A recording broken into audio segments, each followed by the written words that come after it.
bonjour. Je suis Isabelle Frigou, coordinatrice pédagogique cette année à l'IME Jean Itard de Colobrières, où il y a effectivement 7 classes, dont 6 en unité externalisée. Donc je suis sur ce nouveau poste depuis septembre dans un établissement qui se veut très inclusif. Et j'insiste sur ce fait-là. Auparavant et pendant plus de 20 ans, donc je suis sortie un petit peu de ma zone de confort cette année. J'ai exercé les missions de conseillère pédagogique avec effectivement des missions différentes, des missions de conseillère pédagogique généraliste, puis EPS, puis numérique.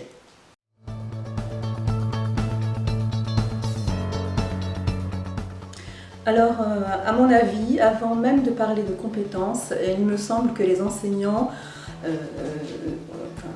ont besoin de temps et peut-être même d'avoir un minimum de curiosité pour aller voir effectivement les outils qui existent. Ensuite, évidemment, on ne peut pas parler des compétences techniques qui sont nécessaires à l'utilisation donc des outils numériques, mais ce qui me paraît encore plus important que la question de la technique, c'est pour moi la question de la plus-value. C'est-à-dire que l'enseignant, pour un bon usage des outils numériques, doit se poser la question et doit être convaincu que le numérique est une plus-value pour son enseignement et les apprentissages.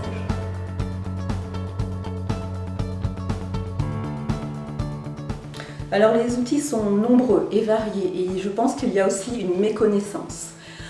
Alors que je pense qu'on peut faire vraiment, que les enseignants peuvent monter des projets et travailler au quotidien avec ces outils.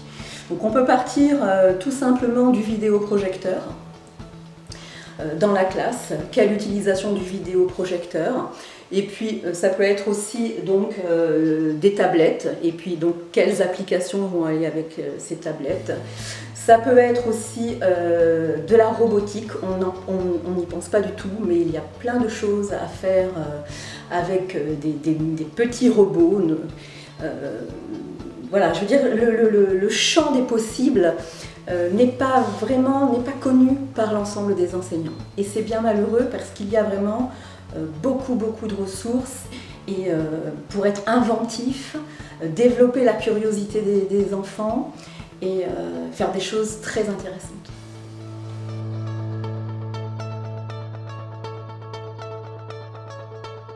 Alors là, c'est une question importante et fondamentale, puisqu'effectivement, pour que les enseignants découvrent et puissent pratiquer, il faut absolument mettre en place des formations. Pour moi, les formations les plus intéressantes sont les formations sur site dans les écoles, car en fait, elles vont répondre à des besoins précis des enseignants.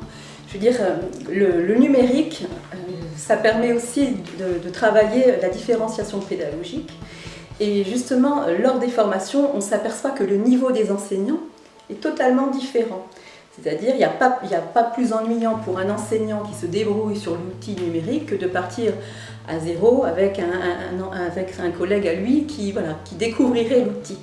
Donc je pense que les formations sur site permettent justement cette différenciation pédagogique dont on parle avec nos élèves, mais ça pourrait répondre à des vraies problématiques d'école, à des vrais projets d'école et développer aussi, on n'y pense pas assez, les relations avec les familles, notamment avec les ENT, qui permettent effectivement de vraies relations avec les familles.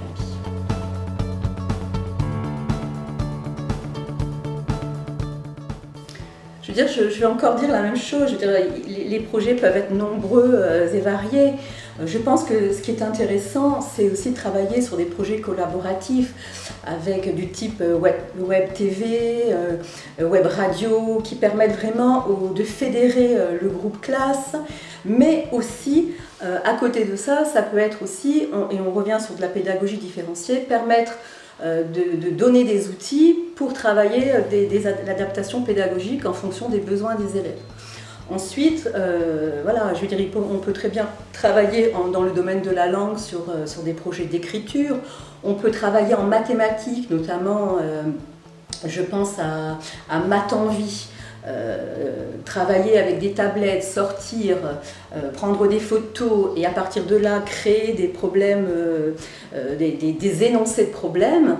Voilà, ça ce sont des projets intéressants qui ont du sens pour les élèves.